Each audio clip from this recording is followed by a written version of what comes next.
ॐ अज्ञानतिमिरान्धस्य ज्ञानाञ्जनशलाकया चक्षुरुन्मिलितं येन तस्मै श्रीगुरवे नमः। वाञ्छाकल्पतरुभ्यश्च कृपासिन्धुभ्य एव च पतितानां पावनेभ्यो वैष्णवेभ्यो नमो नमः। नमो महावदन्याय कृष्ण प्रेम प्रदायते कृष्णाय कृष्ण चैतन्य नाम्ने गौरत्विषे नमः। हे कृष्ण करुणा सिंधो दीनबंधो जगत्पते गोपेश गोपिका कांत राधा कांत नमोस्तुते। तप्त कांचन गौरांगी राधे वृंदावनेश्वरी वृषभानुसुते देवी प्रणमामि हरिप्रिये। वृंदायै तुलसीदेव्यै प्रियायै केशवस्य च कृष्णभक्तिपदे देवी सत्यवत्यै नमो नमः। श्री कृष्ण चैतन्य प्रभो नित्यानंद श्री अद्वैत गदाधर शिवासादि गौर भक्त वृंद। हरे कृष्ण कृष्ण कृष्ण हरे हरे, हरे राम राम राम हरे हरे। हरे कृष्णा। सर्वप्रथम मैं अपने गुरुपाद पद्म ओम विष्णुपाद अष्टोत्तर शत श्री श्रीमद् भक्तिवेदांत माधव गोसाई महाराज के चरण कमलों में अनंत कोटि दंडवत प्रणाम ज्ञापन करता हूं। हम लोग 8वां अध्याय श्रवण कर रहे हैं जिसका नाम है अक्षर ब्रह्म योग अथवा ईश्वर प्राप्ति। तो इसमें अध्याय में भगवान ने जो भक्ति के अलग अलग विभाग हम लोगों ने श्रवण किए, प्रधानीभूता भक्ति, गुणीभूता, प्रधानीभूता और केवला भक्ति। तो इस अध्याय में प्रधानीभूता भक्ति के जो 2 पार्ट्स हैं, ज्ञान मिश्रा प्रधानीभूता भक्ति और योग मिश्रा प्रधानीभूता भक्ति, इसके विषय में चर्चा है और शुद्ध भक्ति केवला भक्ति के विषय में है। कर्म मिश्रा प्रधानीभूता की चर्चा कराए हैं 7वें अध्याय में। अब यहां पर ये जो श्लोक चल रहा है 10वां श्लोक था हमारा योग मिश्रा प्रधानीभूता। 11वें श्लोक में भगवान ने संकेत किया कि मैं तुमको ज्ञान मिश्रा प्रधानीभूता का आगे वर्णन करूंगा। ब्रह्म सायुज्य वाली जो मुक्ति है, जो वो रास्ता है, उसका आगे वर्णन करूंगा। तो अभी कंटिन्यू कर रहे हैं योग मिश्रा प्रधानीभूता भक्ति को ही, कि एक योगी किस प्रकार से अंत समय में अपने प्राणों को त्यागता है और उसको परम पद की, परम ब्रह्म की प्राप्ति होती है। तो यहां पर बता रहे हैं 12वें श्लोक में और 13वें, दोनों को हम एक साथ श्रवण करेंगे क्योंकि मिले जुले हैं दोनों श्लोक। सर्वद्वाराणि संयम्य मनोहृदि निरुध्य च मूर्धनि आधाय आत्मनः प्राणम् आस्थितो योग धारणाम् ओमिति एकाक्षरम् ब्रह्म व्याहरन् मामनुस्मरन् यह प्रयाति त्यजन् देहम् स याति परमाम् गतिम्।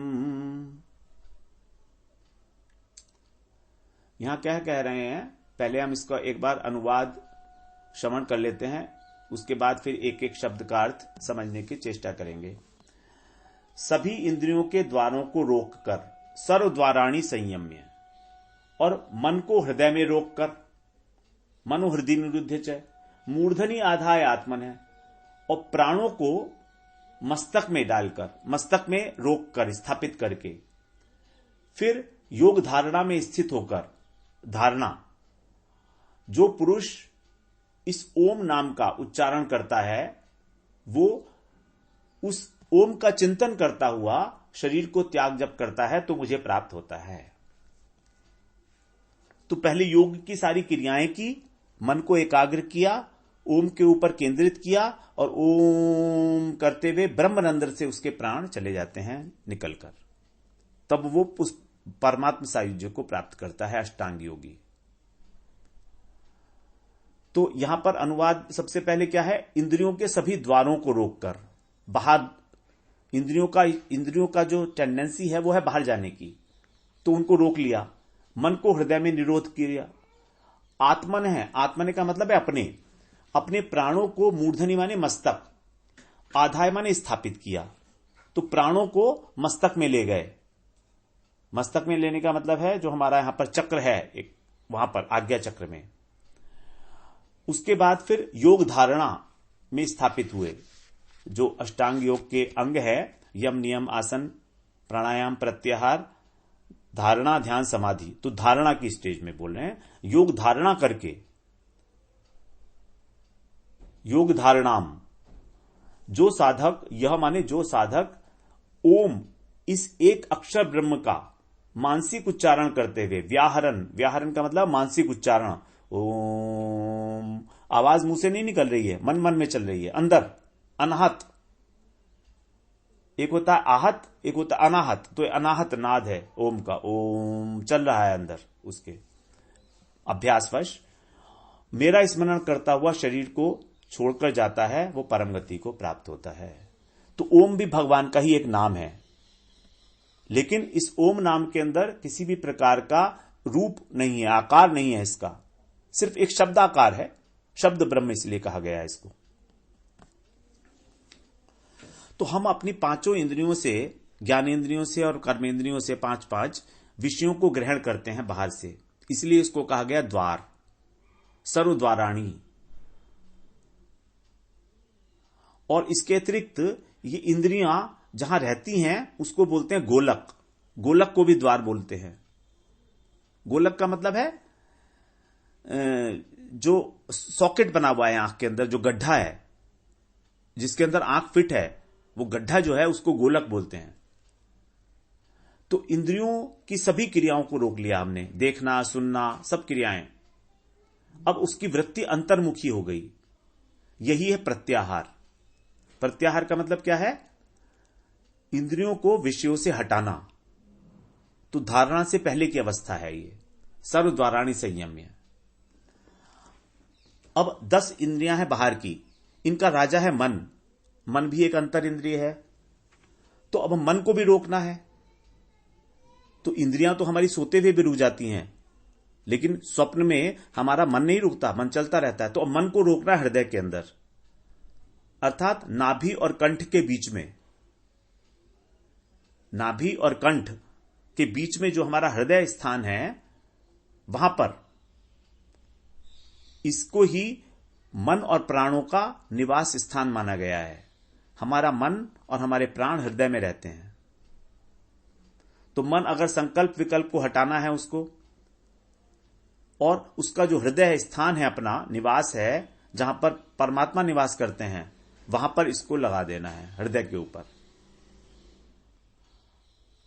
तो ये हो गया हमारा इंद्रियों का और मन का संयम। संयम की बड़ी महत्व है जीवन में। साधारण जीवन में भी संयम का बहुत महत्व है।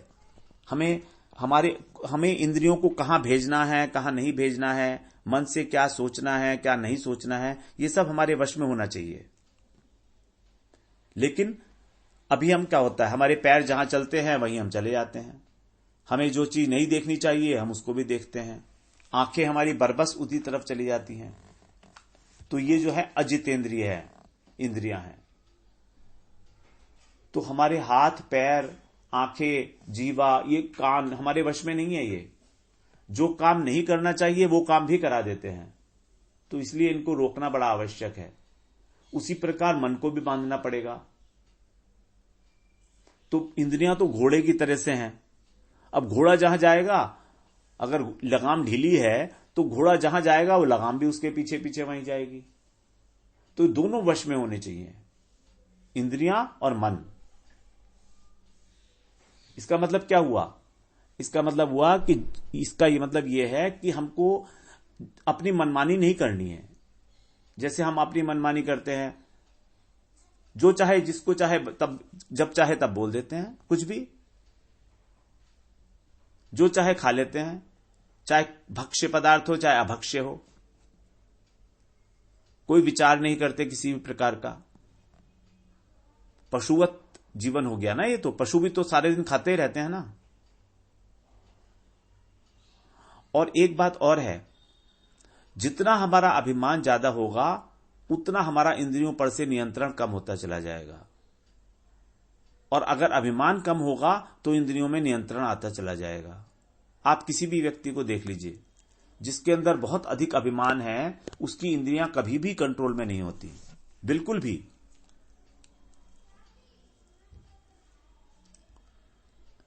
ये एक ऑब्जर्वेशन की बात है, ऐसा कहीं लिखा तो नहीं है, लेकिन ऑब्जर्वेशन आप करिए अगर, तो ऐसा देखा जाता है, प्राय यही बात देखी जाती है। अब हां, अभिमानी व्यक्ति की जो इंद्रियां हैं वो बहुत चंचल होती हैं, क्योंकि अभिमान से जो मन होता है वो विक्षिप्त अवस्था में पहुंच जाता है, और मन विक्षिप्त होने से फिर इंद्रियां मनमानी करने के लिए स्वतंत्र हो जाती हैं। अभिमान मन की विक्षिप्तता ही तो है, और क्या है। और ये विक्षिप्तता जब होती है तो इंद्रियों पे कोई कंट्रोल होने का मतलब ही नहीं है, इसलिए उसकी इंद्रियां अनकंट्रोल हो जाती हैं। तो अब इस मन को भी रोकना है हमें, कहां पर? हृदय के अंदर। और प्राण भी हमारे हृदय में ही होते हैं। तो इसको, प्राणों को वो योगी क्या करता है, ये सब अभ्यास की बातें हैं, सुषुम्ना नाड़ी के द्वारा उठाता है हृदय से और मस्तक में ले जाकर स्थापित करता है इसको। जो अपान वायु है हमारी, वो ऊपर उठने लगती है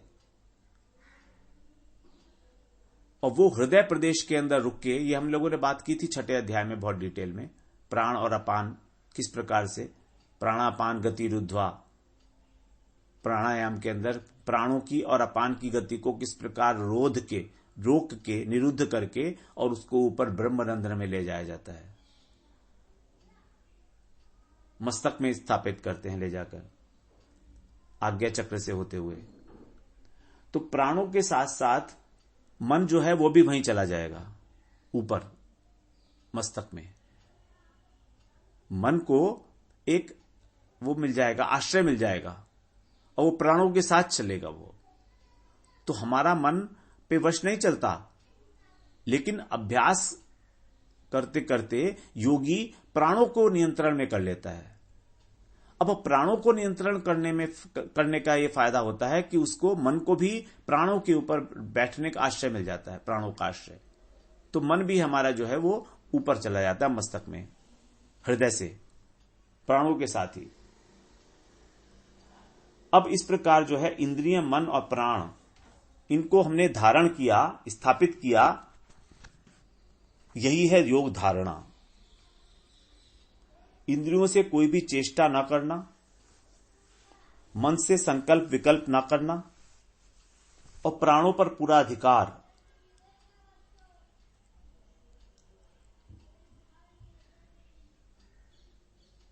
ये सब है योगाभ्यास, योग धारणा के लिए जो किया जाता है। इसके लिए बहुत बड़ी बड़ी प्रोसेसेस हैं, बहुत दीर्घ काल तक, कई कई जन्मों तक इसका अभ्यास करने के बाद फल मिलता है। और अब कलयुग में तो क्योंकि समय बहुत कम रह गया है, आयु ही बहुत कम है, तो इतना अभ्यास करने के लिए उम्र ही नहीं होती है, एक जीवन में कर ही नहीं पाते हैं सब कुछ इतना।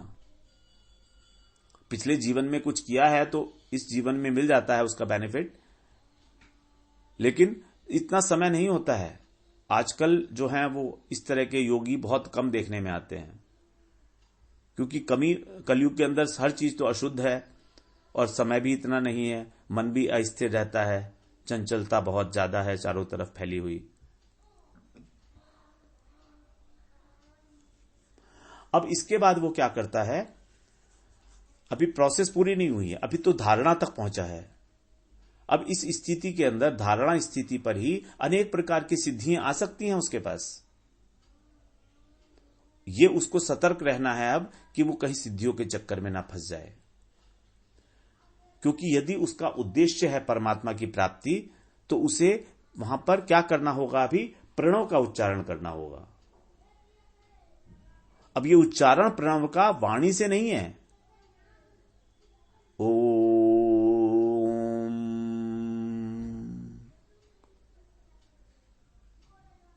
इस ओम के अंदर भी 3 शब्द हैं, आ, उ और ओ। इन सब का भी, तीनों का, आ, उ और ओ, कितने कितने समय तक करना है, आ फिर उ फिर ओ, इसका भी एक अनुपात है, एक प्रोपोर्शन है। फिक्स। मैं को मौ को ज्यादा बोलना होता है।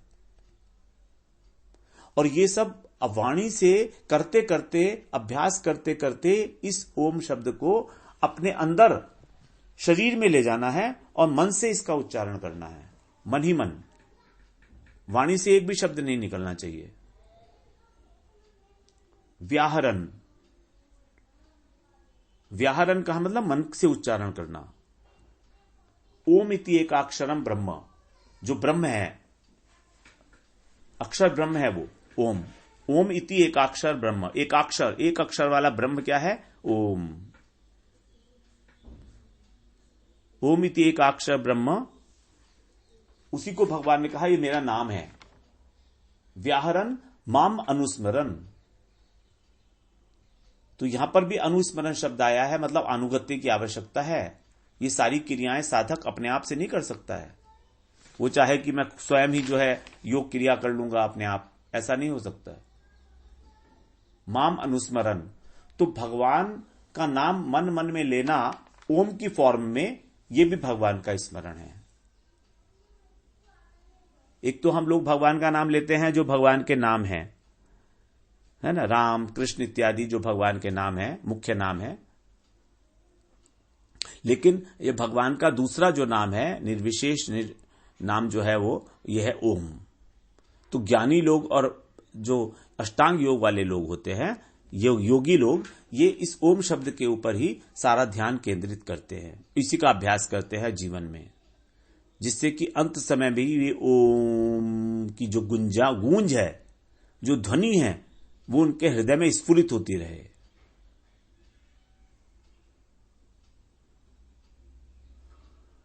अर्थात ओम का इतना अधिक अभ्यास हो गया है अब कि पूरे शरीर के अंदर ओम जो है वाइब्रेशन के रूप में चल रहा है। ओम, तो यहां पर बता रहे हैं कि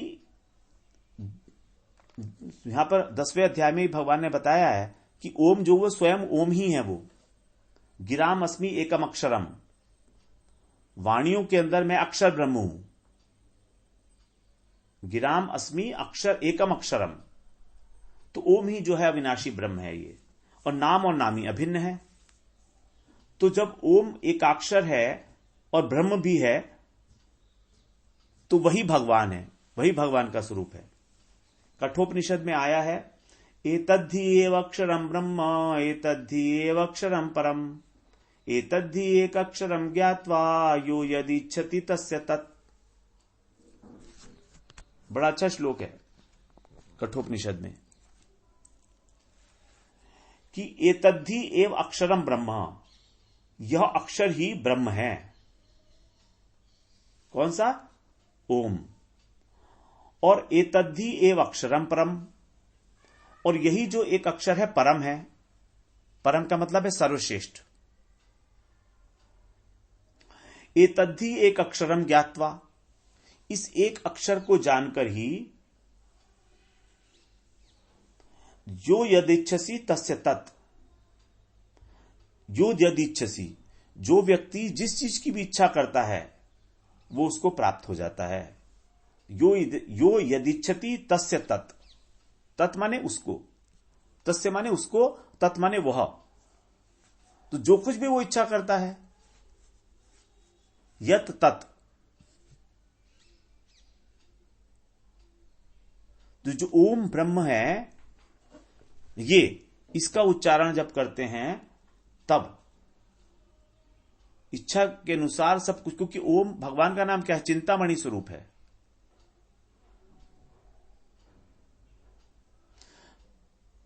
तो इस अक्षर ब्रह्म का उच्चारण, इसके अर्थ को समझ के करना, यही है व्याहरण। यहां पर शब्द आया है व्याहरण, इसके अर्थ को हृदयंगम करते हुए, अनुभव करते हुए। तो मन के द्वारा दो काम है, उच्चारण और अर्थ का चिंतन,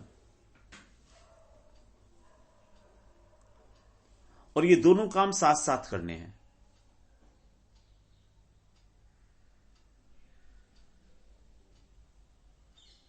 पतंजलि ऋषि ने बताया है कि किस प्रकार से ओम का उच्चारण करना है। वो कह रहे हैं, तस्य वाचकः प्रणवः, तस्य वाचकः प्रणवः, अर्थात उसका जो नाम है वो है प्रणव। हम जिसकी प्राप्ति करना चाह रहे हैं, हमारी लक्ष्य जो है परमात्मा सायुज्य जो है वो है क्या है? प्रणव। तस्य वाचकः प्रणवः। फिर आगे क्या कह रहे हैं? तत् जपस तदर्थ भावनान।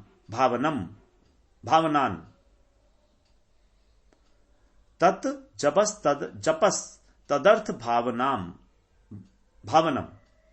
ओम का जप करते हुए उसका अर्थ का चिंतन करना चाहिए। तदर्थ भावनम, उसके अर्थ की भावना करनी चाहिए, क्योंकि जिसका चिंतन किया जा रहा है उसका जो वाचक है, वाचक का मतलब नाम, ओम, उस नाम का मन में संकल्प रहना आवश्यक है। उदाहरण के लिए यदि हम मान लीजिए हाथी का चिंतन करें तो हमारे मन में हाथी का उच्चारण होगा ना।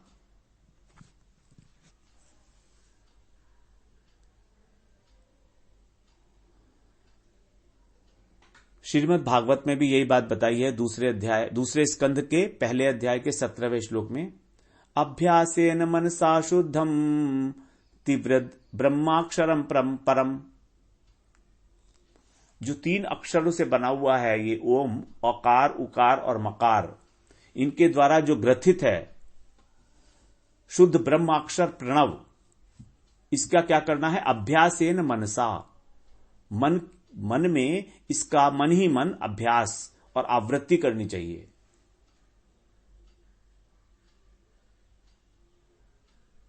आवृत्ति का मतलब उच्चारण।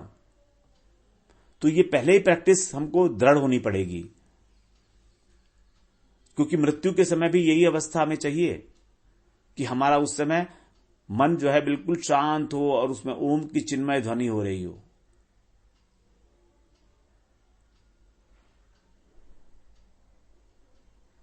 तो इस प्रकार जो है ये इसका मन ही मन उच्चारण करने का अभ्यास अंतकाल में प्रणव का, ओम का। और महाप्रभु जी ने भी यही बताई है बात, प्रणव ये महावाक्य ईश्वरेर मूर्ति, प्रणव हैते सर्ववेद जगत उत्पत्ति। प्रणव से महावाक्य वेदेर निदान, ईश्वर स्वरूप प्रणव सर्व विश्वधाम। प्रणव ये महावाक्य ईश्वरेर मूर्ति, प्रणव हैते सर्ववेद जगत उत्पत्ति। प्रणव से महावाक्य वेदेर निदान, ईश्वर स्वरूप प्रणव सर्व विश्वधाम। श्रीमद् भागवत में कहा गया, कठोपनिषद में कहा गया, महाप्रभु स्वयं कह रहे हैं कि ये प्रणव सारे वेदों का सार है, महावाक्य है। प्रणव ये महावाक्य ईश्वरेर मूर्ति, और ईश्वर की साक्षात मूर्ति है। अर्थात जो अक्षर हमको दिख रहा है, ओम लिखा हुआ, ये भगवान है, साक्षात भगवान है, उनका रूप है, ये मूर्ति स्वरूप है। तो प्रणव महावाक्य है। प्रणव से महावाक्य, 4 प्रकार के जो वाक्य बताए गए हैं वेदों में, अहम ब्रह्मस्मि इत्यादि, तत्वमसि, सर्वम खलविदम ब्रह्म, ये 4 महावाक्य, ये 4 महावाक्य नहीं है, क्योंकि महावाक्य 4 नहीं हो सकते, एक ही होता है। वाक्य 4 हो सकते हैं, महावाक्य एक ही होगा। महामंत्र एक ही होगा, मंत्र तो 1000 भी हो सकते हैं। महाराजा तो एक ही होगा, राजा तो 1000 भी हो सकते हैं। कहीं पर आपने सुना नहीं होगा कि 2 महाराजा हैं एक स्टेट में।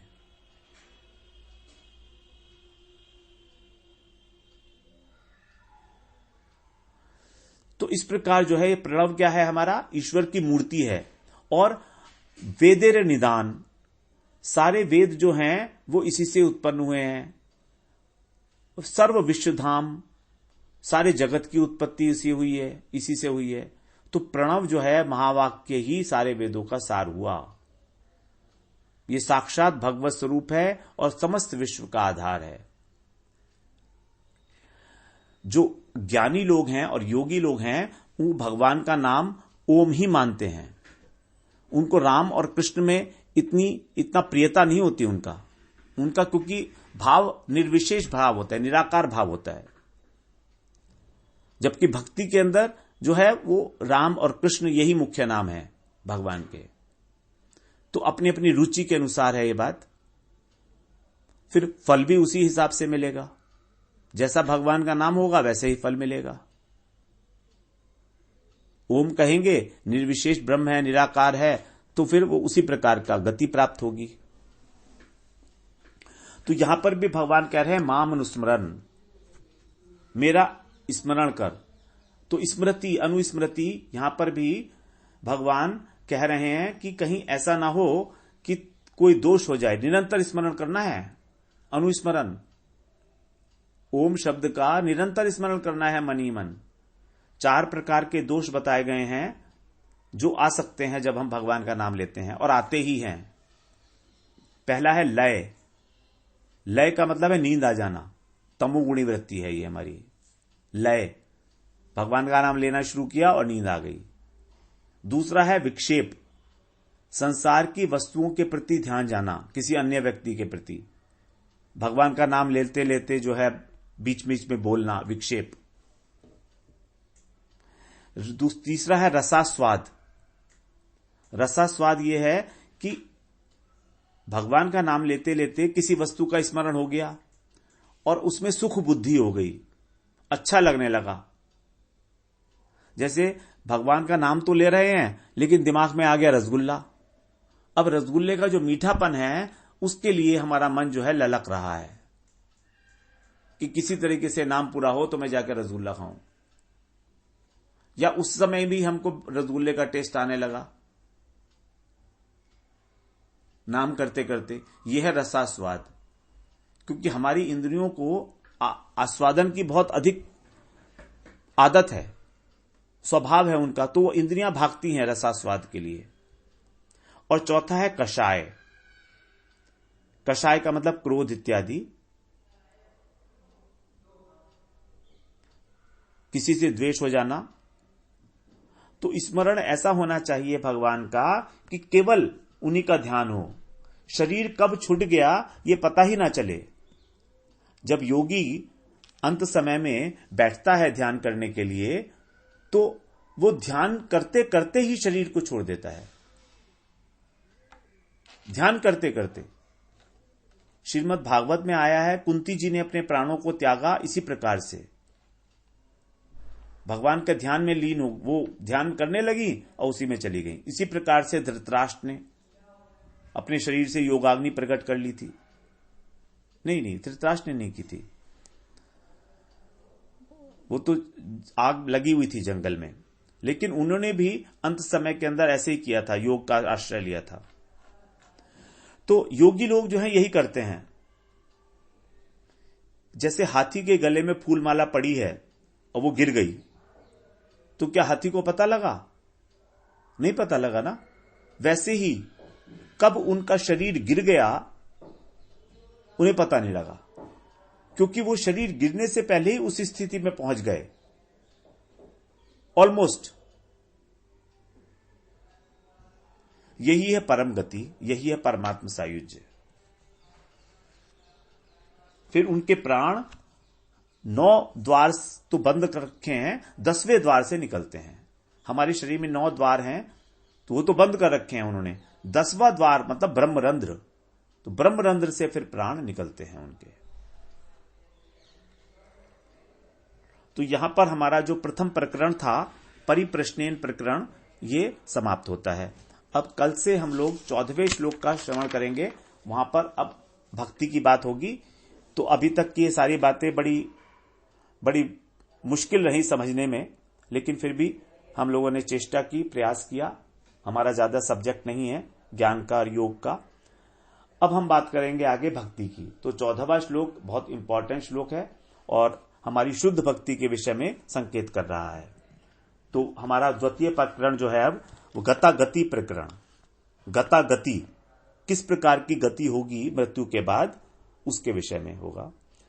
वांछा कल्पतरुभ्यश्च कृपा सिंधुभ्य एव च पतितानां पावनेभ्यो वैष्णवेभ्यो नमो नमः।